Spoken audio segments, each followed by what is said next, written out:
Baik, pada kesempatan kali ini saya akan membahas soal yang berkaitan dengan penyimpangan sosial. Nah, biasanya soal ini banyak dikeluarkan untuk materi sosiologi. Nah, ada 10 soal yang akan kita bahas hari ini. Nah, jadi kalau sekiranya Anda ditanya, apa itu penyimpangan sosial? Penyimpangan sosial itu adalah tindakan yang dianggap melanggar norma-norma yang berlaku di masyarakat. Atau dengan kata lain, merupakan perilaku yang tidak sesuai dengan norma sosial yang ada di lingkungan kita. Nah, di situ ada kata lain yang disebut sebagai norma. Norma sosial adalah aturan dan harapan masyarakat yang berguna untuk memandu perilaku masyarakat agar tidak keluar dari tujuan yang sebelumnya sudah direncanakan. Nah, itu yang disebut sebagai norma sosial. Nah, mungkin Anda sudah tahu ya, apa saja yang masuk ke dalam kategori penyimpangan sosial. Contohnya yang pertama itu adalah mencuri, ya. Di kampung Anda ada yang mencuri kompor atau mencuri TV, otomatis masyarakat datang untuk menghakimi misalkan. Mestinya mereka dibawa ke pihak yang berwajib atau ke polisi. Nah, itu penyimpangan sosial. Mencuri itu bukan hanya mengambil sesuatu ya, termasuk korupsi. Itu juga penyimpangan sosial. Bahkan kalau mencuri, mungkin orang akan bernilai, TV nilainya 2 juta, tetapi mencuri lewat korupsi itu bisa mencapai 275 triliun. Makanya harus dihukum seberat-beratnya seperti itu. Sehingga ada efek jera. Ya, di negara-negara tertentu dihukum mati atau dilempar dari pesawat dari ketinggian 5.000 kaki misalkan. Sehingga orang ada efek jera dan tidak ingin melakukan perbuatan tersebut. Ini adalah perbuatan menyimpang, mencuri itu. Kemudian yang kedua, mengacau. Misalkan mabuk-mabukan. Ya, itu juga perilaku menyimpang.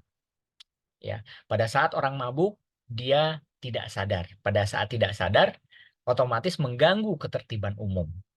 Bahkan bisa jadi awal dari sebuah kekerasan karena dia tidak sadar itu. Nah, itu penyimpangan sosial.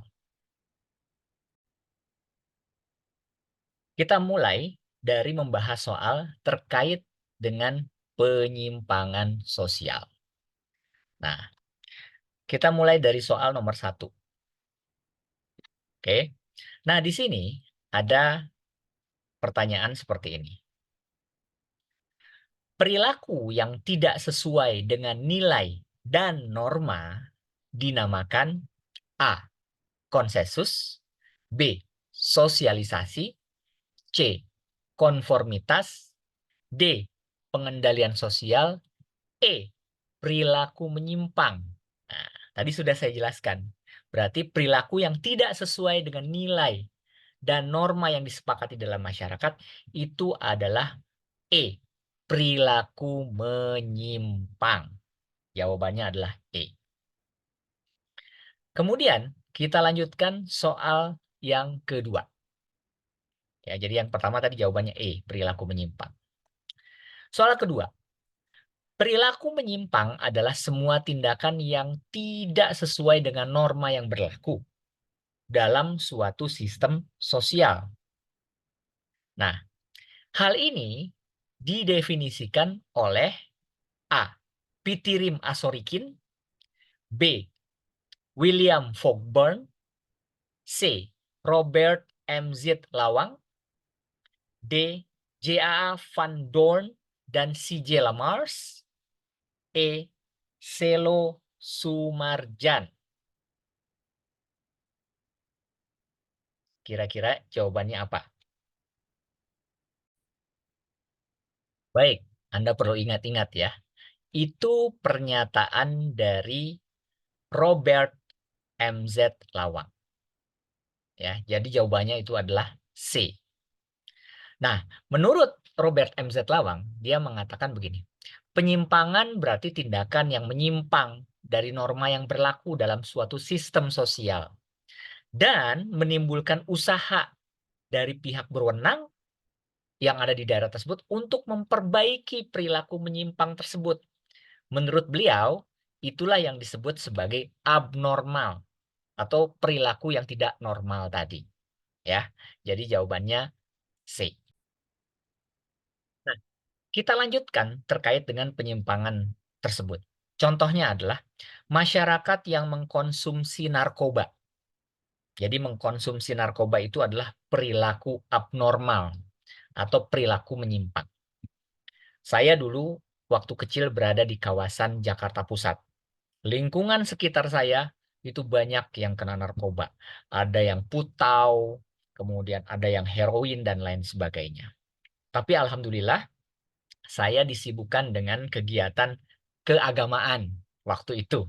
Ya, jadi saya tidak sempat bergaul dengan orang-orang tersebut. Banyak kawan-kawan saya yang meninggal karena masalah narkoba tadi. Jadi narkoba itu adalah penyimpangan sosial. Kalau ada yang menawarkan kepada Anda narkoba, Anda harus tegas mengatakan tidak, karena itu merusak kehidupan kita.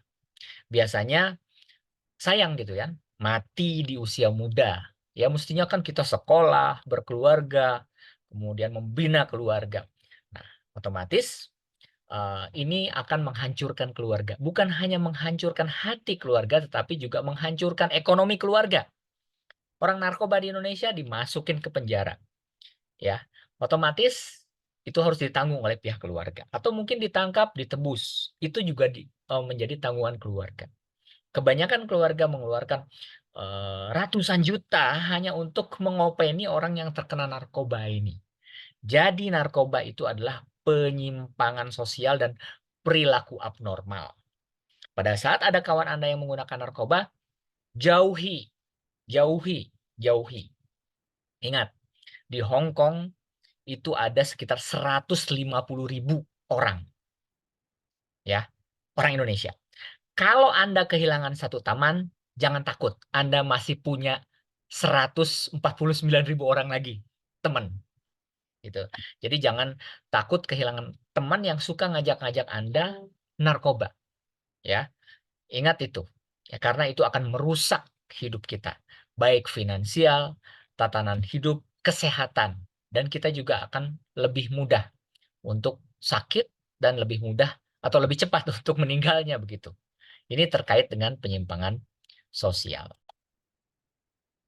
Jadi jangan takut kalau dibilang tidak gaul. Jangan takut kalau dibilang tidak keren. Jangan takut kalau dibilang tidak sesuai zaman. Jangan. Kita hanya takut kepada Allah. Takutlah kepada Tuhan. Ya, sebab kalau kita sudah kecanduan, waduh, repot. Ya, lebih baik kita kehilangan teman yang mengajak karena kita punya ratusan ribu orang yang bisa kita jadikan teman. Kita lanjutkan soal yang berikutnya. Nah, soal yang ketiga. Menurut Paul B. Horton, penyimpangan sosial memiliki ciri A. Penyimpangan primer, B. Penyimpangan tindak, C. Penyimpangan relatif, dan penyimpangan mutlak. D. Penyimpangan berat, E. Penyimpangan individu. Nah, kira-kira pilihan Anda yang mana menurut Paul B. Horton? Baik, ya, kita bahas. Ada penyimpangan relatif dan penyimpangan mutlak. Itulah jawabannya terkait dengan pernyataan dari Paul B. Horton. Ya, jadi nomor 3 jawabannya adalah C, penyimpangan relatif dan penyimpangan mutlak. Apa bedanya? Penyimpangan relatif itu adalah penyimpangan yang dilakukan sewaktu-waktu saja. Ya, contoh penyimpangan apa? Nyelak. Ya, kalau di negara kita itu banyak orang yang antri tiba-tiba dia nyelak tuh, ingin duluan. Nah, itu penyimpangan sewaktu-waktu saja atau relatif. Tapi kalau misalkan orang tersebut tidak berupaya untuk eee, memperbaikinya, otomatis itu tidak akan berubah orang tersebut. Nah, tolong budaya ini dibawa ke Indonesia sehingga orang-orang kalau antri itu seperti itu. Contoh misalkan di Malaysia, mobil itu tidak akan nyerempet masuk ke jalur kiri kemudian ingin duluan untuk berbalik arah misalkan. Jadi dia akan mengikuti yang di belakangnya terus panjang ke belakang. Perilaku nyelak ya, perilaku tidak mau antri, baik antrian di bank maupun antrian mobil kalau berputar arah, itu masuk ke dalam kategori penyimpangan relatif. Itu perilaku abnormal. Coba saja di Hong Kong. Kalau misalkan ada orang, mohon maaf ya, dari seberang datang, tiba-tiba masuk ke Disneyland, kemudian dia nyelak, maka orang Hong Kong tidak akan suka. Gitu kan. Kenapa? Karena itu perilaku menyimpang. Jadi perilaku menyimpang itu adalah perilaku yang menyebabkan banyak orang yang tidak suka. Ya, tidak sesuai dengan norma di setempat. Ya. Nah, ini terkait dengan penyimpangan relatif.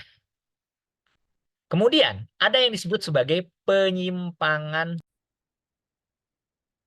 Jadi, penyimpangan mutlak ini adalah penyimpangan yang sering dilakukan oleh seseorang. Ya, berulang-ulang. Ya. Nah, karena dia melakukannya dengan mutlak, maka lambat laun dia berkompromi itu dengan lingkungannya. Makanya kita harus mencari lingkungan yang baik ya, sehingga kita tidak masuk ke dalam kategori penyimpangan mutlak. Ya, itu yang disebut sebagai penyimpangan yang sering dilakukan. Oke, itu jawaban yang ketiga. Berikutnya, kita lanjutkan. Iya, Julita sudah menjawab. Terima kasih. Yang keempat. Nah, tujuan adanya pengendalian sosial di dalam masyarakat itu adalah, nah, ada yang disebut dengan pengendalian sosial. Ya. Untuk apa kita lakukan pengendalian sosial?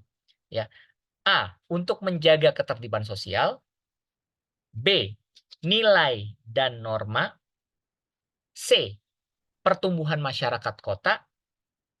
D, pertumbuhan masyarakat desa. E, banyaknya penduduk yang pindah. Nah, jawabannya adalah yang A, menjaga ketertiban sosial. Jadi, masyarakat itu perlu dikendalikan. Contoh misalkan, merokok sembarangan mengganggu banyak orang. Kalau di negara kita banyak tuh orang yang merokok sembarangan. Anda tahu, itu menyebabkan orang lain terkena penyakit. Bukankah itu dosa besar yang membuat orang lain terkena penyakit? Ya, apalagi kalau misalkan di kendaraan umum merokok, Masya Allah, itu akan mengganggu banyak orang. Nah, hal-hal seperti ini itu perlu dikendalikan. Dikendalikan oleh siapa? Oleh pemerintah. Kalau di Hong Kong, makanya orang nggak ada yang berani merokok di sembarangan tempat. Kenapa? Karena ada denda, kalau nggak salah 1.000 Hong Kong dolar kalau ketangkep kita merokok sembarangan. Saya pernah mendapatkan murid saya yang ketangkep karena merokok, kemudian dia nggak bawa uang, kemudian dia ke sekolah. Nah, inilah yang disebut sebagai pengendalian sosial. Perlu ada dikendalikan. Ada polisi yang berjaga-jaga di situ untuk menangkapi orang yang merokok.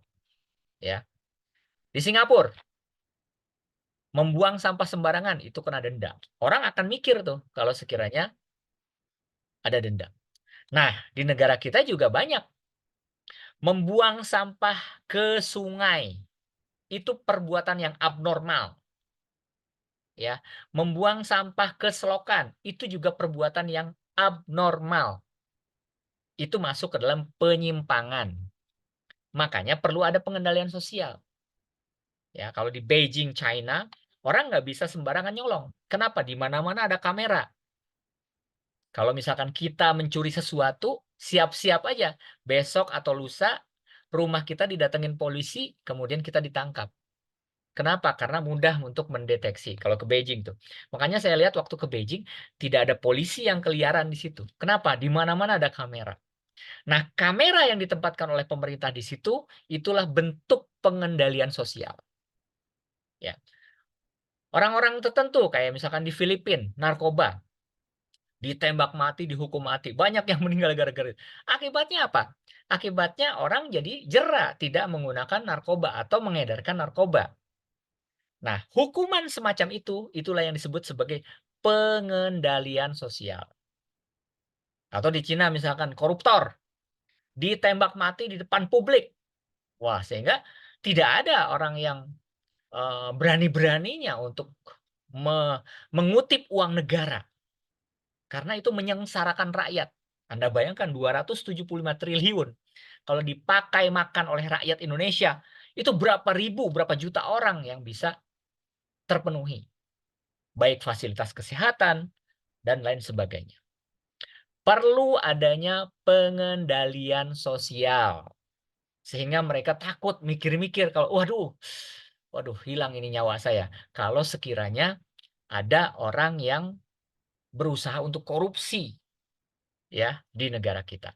Nah, ini eh, itu merupakan contoh ya dari pengendalian itu.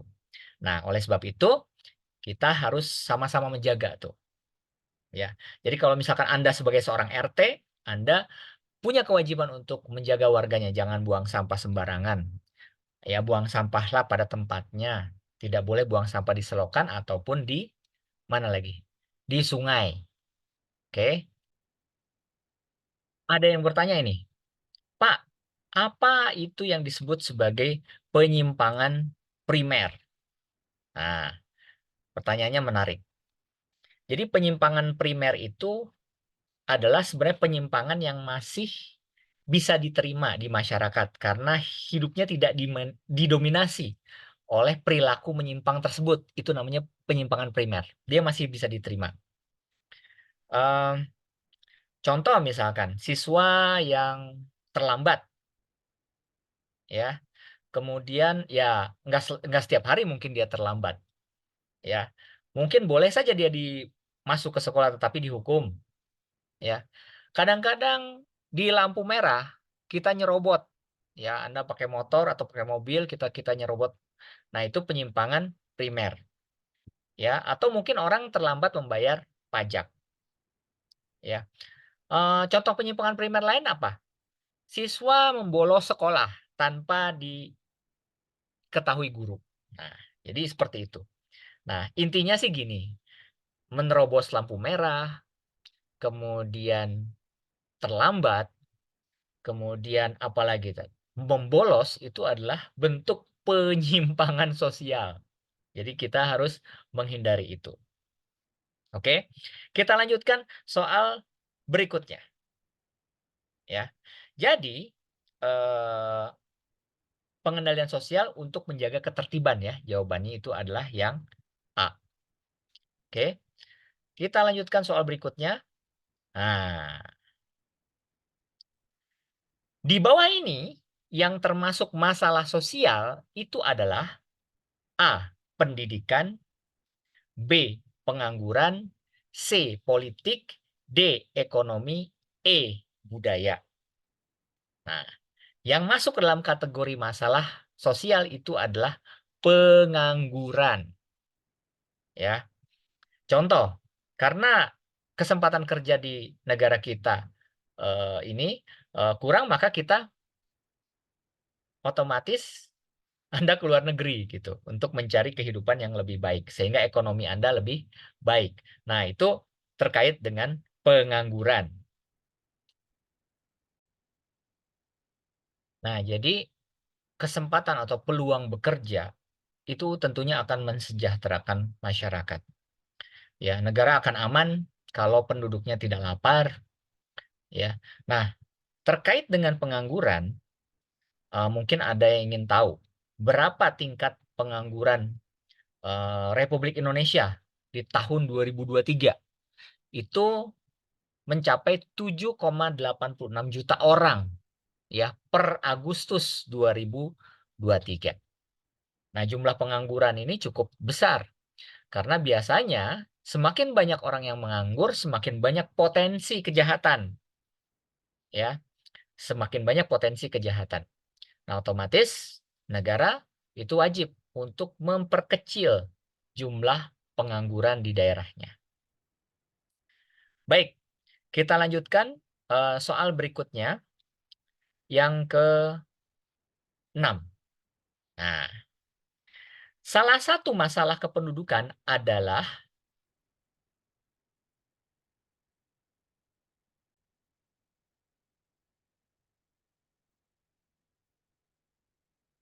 A. Salah satu masalah kependudukan adalah rendahnya kualitas penduduk. Nah, rendahnya kualitas penduduk. Penyebab masalah ini adalah A. Penduduk yang sudah peduli pendidikan anak. B. Penduduk yang rajin belajar sendiri. C. Tingkat pendidikan penduduk rendah. D. Banyaknya penduduk yang menganggur. E. Banyak lulusan sarjana yang menganggur. Nah, yang keenam ini, jawaban yang tepat, salah satu kualitas penduduknya yang rendah, itu adalah yang E. Banyak lulusan sarjana yang menganggur. Nah, tentunya terkait dengan hal ini, Anda jangan berpikir begini, ah, ngapain sekolah? Sarjana saja banyak menganggur, itu pola pikir yang salah. Mestinya Anda berpikir sebaliknya. Yang sekolah saja banyak yang menganggur, apalagi yang nggak sekolah, begitu kan? Itu tentunya akan lebih banyak. Nah, kadang-kadang orang suka berpikir simpel. Misalkan jadi YouTuber aja, nggak perlu sekolah. Tapi ingat, orang yang berhasil jadi YouTuber, coba tolong Anda sebutkan 10 saja yang tidak sekolah. Jarang. Justru yang banyak yang nggak sekolah, yang lebih banyak lagi itu. Nah, atau ada yang mengatakan, oh, ada pengusaha sukses, dia tidak perlu sekolah. Coba aja Anda sebutkan 10 gitu kan. Ya. Pasti Anda susah untuk menyebutkan ke 10 orang itu. Kenapa? Karena jumlah penduduk Indonesia kan 250 juta. Yang kelihatan itu hanya 2 atau 3 orang saja. Itu nggak bisa mewakili. Kecuali Anda bisa menyebutkan 25 juta orang yang sukses gara-gara nggak sekolah. Nah, itu lain cerita. Nah, mestinya kita berpikir seperti itu. Yang sekolah aja susah, untuk mencari apa lagi yang enggak. Tentunya itu harus berpikir positif seperti itu. Nah, ini yang menyebabkan kualitas kita turun. Yang sekolah saja maunya hanya ingin dapat ijazah saja. Sekolahnya asal-asalan. Dampaknya apa? Pada saat dia melamar kerja, dia tidak diterima. Karena kan melamar kerja dites. Pak, apakah punya ijazah bisa langsung kerja? Enggak juga. Contoh, yang melamar untuk ke Korea itu ratusan orang. Tetapi yang diterima paling 14. Masalahnya, kalau yang mendaftar 500 yang keterima 14, apakah yang 470 itu adalah ijazahnya palsu? Tidak, ijazahnya asli. Cuman masalahnya dia nggak becus saja untuk menjawab. Maaf ya, misalkan tidak mampu untuk menjawab soal sehingga dia tidak terpilih. Gitu. Oke, kita lanjutkan terkait dengan soal sosiologi tadi. Oke. Nah, tingginya pertumbuhan penduduk disebabkan oleh A. Banyak penduduk yang pindah ke negara lain. B. Angka kelahiran lebih besar daripada angka kematian. C. Banyak turis yang datang melancong. D. Keberhasilan program KB. E. Banyak penduduk yang transmigrasi. Jawabannya itu adalah yang B. Angka kelahiran lebih besar daripada angka kematian. Nah, terkait dengan kelahiran. Ada banyak negara, misalkan seperti Jepang, Belanda, ya, kemudian negara-negara di Eropa, tingkat kelahirannya minus. Apa penyebabnya? Ya, penyebabnya adalah mereka enggan untuk memiliki anak. Misalkan di Jepang, enggan untuk memiliki keturunan. Kenapa? Karena biaya hidup mahal. Takut nggak bisa ngasih makan, misalkan seperti itu. Sekarang, banyak juga yang didera pemahaman tentang LGBT, yaitu lesbian, ya, homoseksual, ya, semacam itulah contohnya. Itu adalah termasuk ke dalam kategori penyimpangan sosial. Ya, saya pernah juga punya murid seperti itu. Ya, otomatis bermasalah juga pada saat masuk ke imigrasi. Itu masuk ke dalam kategori penyimpangan sosial. Apa dampaknya kalau misalkan penduduk suatu negara homoseksual atau lesbian, maka tidak ada kelahiran di situ. Ya, ya sederhana saja kalau laki-laki dengan laki-laki atau perempuan dengan perempuan bisa nggak dia bisa memiliki keturunan. Akibatnya kalau sekiranya terjadi masif, maka otomatis jumlah penduduknya akan minus gitu kan, akan turun. Akibatnya diisi oleh jumlah penduduk dari negara-negara tetangga yang mungkin anaknya banyak, ada 5, ada 9. Jadi negara itu adalah diisi oleh orang-orang dari negara tetangganya, gitu yang mengalami kelebihan penduduk seperti itu. Nah, ini contoh. Jadi jangan anggap bahwa yang namanya lesbian itu, yang namanya homoseksual itu normal, tidak. Itu adalah perilaku yang tidak normal atau masuk ke dalam kategori penyimpangan sosial, ya. Nah, otomatis kita harus bisa tuh untuk menghindari hal itu, ya. Ya sekarang kalau misalkan Anda dihadapkan, Anda punya anak di Indonesia nih, mau nggak tiba-tiba anak-anak mengatakan, oh saya harus menikah dengan laki-laki juga, kebetulan anak Anda laki-laki, bisa nerima? Kan nggak bisa nerima, berarti kan itu penyimpangan seksual, penyimpangan sosial, begitu ya. Nah, kita harus menjaga bahwa ke depan bahwa yang namanya laki-laki, perempuan itu mengikuti pernikahan secara sah. Jadi ada kata-kata sah, gitu ya. Termasuk di Indonesia, penyimpangan sosial itu apa? Misalkan berkumpul di rumah belum menikah, itu juga penyimpangan sosial. Makanya kadang-kadang di Indonesia suka digerebek gitu kan, KRT datang. Nah, itu namanya penyimpangan sosial. Apakah itu normal? Tidak, itu tidak normal, ya. Oleh sebab itu perlu kita perbaiki. Nah, saya kembali ke soal. Nah, jadi angka kelahiran lebih besar daripada angka kematian, ya. Kemudian nomor 8. Di bawah ini termasuk jenis penelitian kecuali. Ya, ini agak sedikit berbeda nih. A. Penelitian berdasarkan tujuan, oke, benar. B. Penelitian berdasarkan metode, benar. C. Penelitian berdasarkan taraf pemberi. Kemudian D. Penelitian berdasarkan data yang dikumpulkan. Oh, maaf, ini yang D. Dan E. Rumusan hipotesis. A, B, C, D, betul. Yang salah itu adalah yang E. Rumusan hipotesis. Oke. Baik. Berikutnya. Baik, kita lanjutkan ke soal berikutnya terkait dengan penyimpangan sosial. Ya. Nah, share. Oke. Soal nomor 9. Program pemerintah yang sudah dijalankan untuk mengatasi masalah kemiskinan adalah A.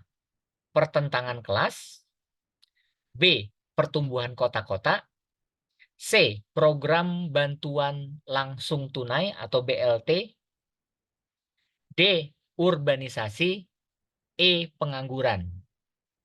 Ya, jawaban yang tepat itu adalah yang C. Program bantuan langsung tunai atau BLT. Ya. Dan soal terakhir, nomor 10. Upaya pemerintah untuk mengatasi kepadatan penduduk di kota-kota besar adalah A. Membuka lapangan pekerjaan di daerah pedesaan, B. Meningkatkan upah pekerja di kota, C. Meningkatkan fasilitas kesehatan di kota, D. Mendirikan pabrik di area persawahan. E. Menggalakkan urbanisasi. Ya, jawaban yang tepat adalah yang A. Supaya penduduk tidak berpindah ke kota, maka pemerintah mestinya harus membuka lapangan pekerjaan di kawasan pedesaan. Oke, itulah terkait dengan pembahasan kita eh, yang berhubungan dengan sosiologi atau penyimpangan sosial. Ya, semoga bermanfaat.